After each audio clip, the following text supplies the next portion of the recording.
Hello everyone, it's Harmony, and welcome to the visual dungeon guide for the Aurum Vale.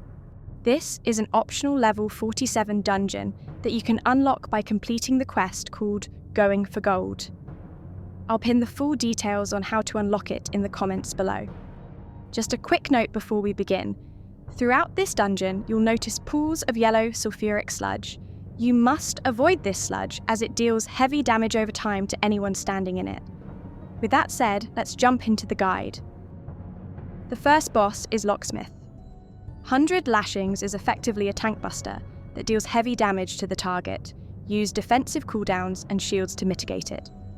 Gold Rush is an instant group-wide attack that deals minor but unavoidable damage to all party members and applies a damage over time debuff called Gold Lung. This debuff can stack, becoming more dangerous each time the boss uses Gold Rush.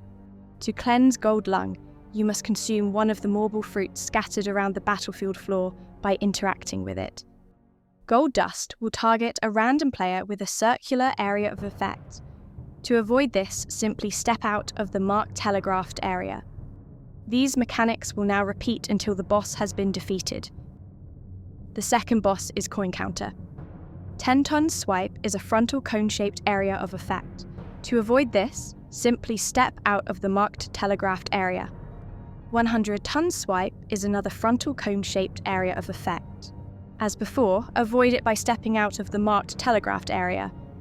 The boss will now turn to face a random player, before casting Glower. This is a frontal linear area of effect that spans the full length of the battlefield and inflicts paralysis on anyone it hits. To avoid this, step out of the marked telegraphed area. Eye of the Beholder creates a frontal arc-shaped telegraphed area and inflicts a damage over time effect on anyone it hits. You can easily avoid this attack by staying close to the boss or by positioning yourself directly behind it. 100-ton Swing is a large circular area of effect centered on the boss. To avoid this attack, simply move out of the marked telegraphed area. You must be sure to always avoid this attack as it can instantly kill most players.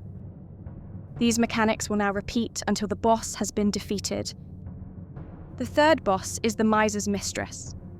Vine Probe is effectively a tank buster that deals heavy damage to the target. Use defensive cooldowns and shields to mitigate it. Bad Breath is a frontal cone-shaped area of effect that inflicts multiple negative status effects on anyone it hits. It is vital to avoid this attack at all times by stepping out of the marked telegraphed area.